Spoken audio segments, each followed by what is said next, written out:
Discussing the effectiveness of physical punishment. Introduction. Physical punishment involves the application of force to inflict physical pain on the child to discourage the likelihood of repeating an undesirable behavior. Physical punishment may take the form of hitting, kicking, scratching, and pinching, among other methods that are generally applied to cause discomfort in the child being punished. The application of physical punishment as a method of instilling discipline in children is an issue that raises controversy all over the world. In some countries, the law allows physical punishment by caregivers but clearly outlines the limits to which such a practice is applicable. In other countries, the law completely prohibits the practice, and indulgence in physical punishment is punishable in a court of law.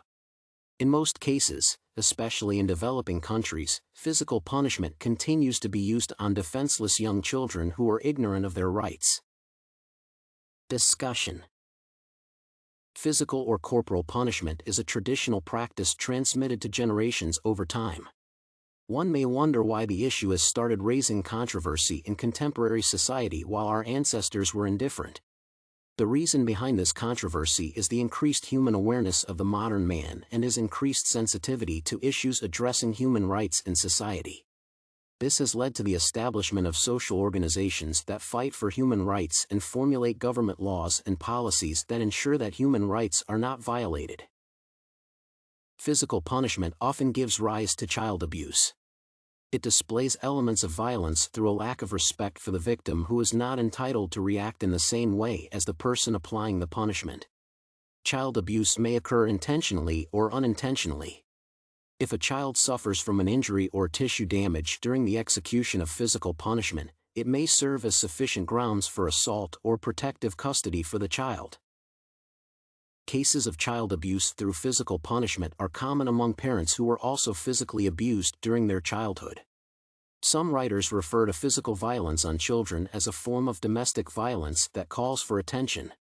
A strong correlation has also been established through research that relates domestic violence to physical abuse.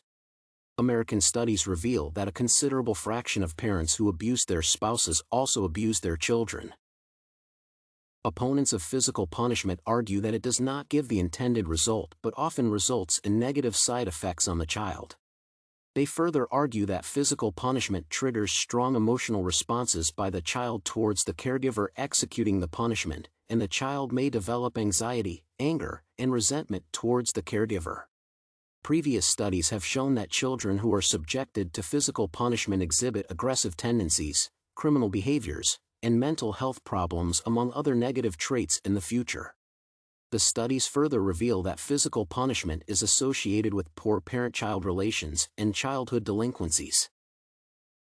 The correlation between aggressive tendencies and physical punishment has been criticized by writers who argue that the correlation is circular, and aggression may also be pre-existing in the child, hence prompting the parent to use physical force as a form of punishment.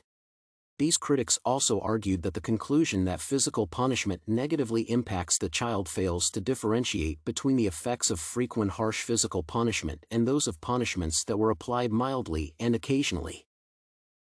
Both proponents and opponents of physical punishment unanimously agree that abusive and harsh physical punishment is unnecessary and causes devastating and detrimental effects on the child.